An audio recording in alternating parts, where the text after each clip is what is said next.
August the 8th, 1983. It was on this date, at this very house, that Dr. Muzaffar Ahmad Saab was tragically shot dead and martyred, later to be discovered by his wife and young son.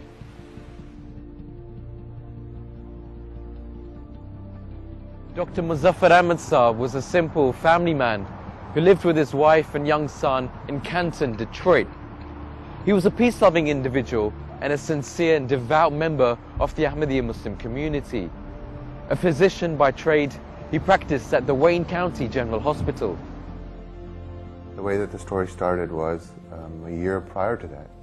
There was an imam, a Maulvi that came from Pakistan. He became an imam of one of the local mosques, a local African-American mosque.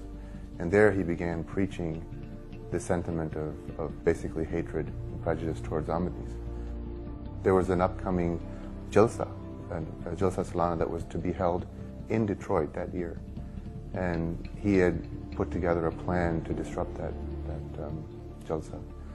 And he engaged two of the members of that community to execute this plan. The plan was to martyr members of our community and then burn the mosque. So the way they carried it out was 2 months prior to this Jalsa, there was a phone call that was made to this very mosque. And one of those members called to ask if someone in the mosque could give them information about Ahmadiyya. We were holding meetings at the time in preparation for the Jalsa. It was upstairs in this very building. I was sitting right next to the phone actually when it rang. And one of our members picked the phone up, took the request, and actually asked our membership who would like to volunteer to give this person information about Ahmadiyya. And Dr. Muzaffar Shaheed raised his hand and said, please give him my information. This person contacted Dr. Muzaffar, and Dr. Muzaffar invited him to his home. He befriended this person and started communicating and teaching him about Ahmadiyya. 1 week prior to the day, it was August 8th, 1983, this person left a hat. Weeks prior to, left a hat at Dr. Muzaffar's house. And on that day, this would be the excuse to go back and actually kill Dr. Muzaffar Shaheed. En route, they called Dr. Muzaffar and asked him if they could come and if he could come and pick up his hat. He went to the home, rang the doorbell. Dr. Muzaffar was entertaining a guest there at dinner. When he came to the door, this person shot Dr. Muzaffar right in the foyer of his own home. And that's where he actually died. This barbaric event was a consequence of prejudice and sheer intolerance.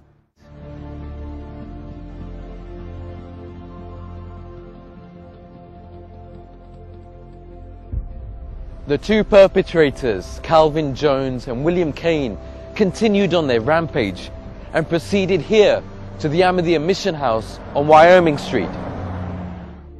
They broke in the upstairs window from the back of the building and began to dispense and scatter the gasoline all over the upstairs floor. Then they came to the downstairs and went to the front of the building and began to scatter gasoline all over the building again, making their way towards the back of the building where there was a large door from which they planned to escape after setting fire to the mosque.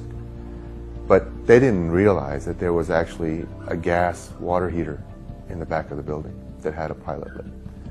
So as they sprinkled their gasoline, the gas pilot actually ignited the fumes and the entire mosque went up in flames while they were in the mosque.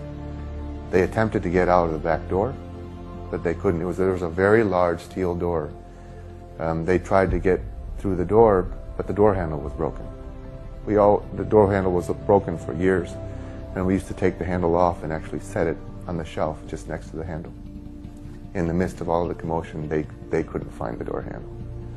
And they had guns. They tried shooting holes through the door.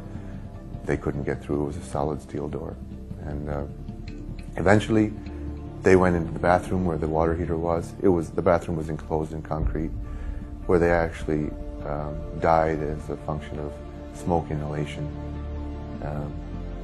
So justice was actually served right in that mosque. Both Calvin Jones and William Kane, the two perpetrators of all of this, both came to their demise in the mosque that they tried to set on fire.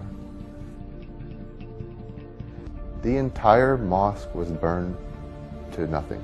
It was the upstairs completely collapsed. There was no upstairs. You could stand in that area right there, look up and see the ceiling 2 floors above you. The entire floor had burned down and disintegrated. So just behind me there were, in cardboard boxes, about 2,000 Quran Sharifs. There was a refrigerator that was located in this area in the kitchen. You couldn't tell it was a refrigerator because it had actually melted as a function of the heat. But those Quran Sharifs, those 2,000 Quran Sharifs, not a single one of them burned. And even today, we use them in this mission house, and also in our new mosque that was built in Rochester, Michigan. So it's a miracle that the entire building was burned. There was nothing left other than the brick and concrete of this building. Yet 2,000 Quran Sharifs sit in cardboard boxes in the middle of the mosque.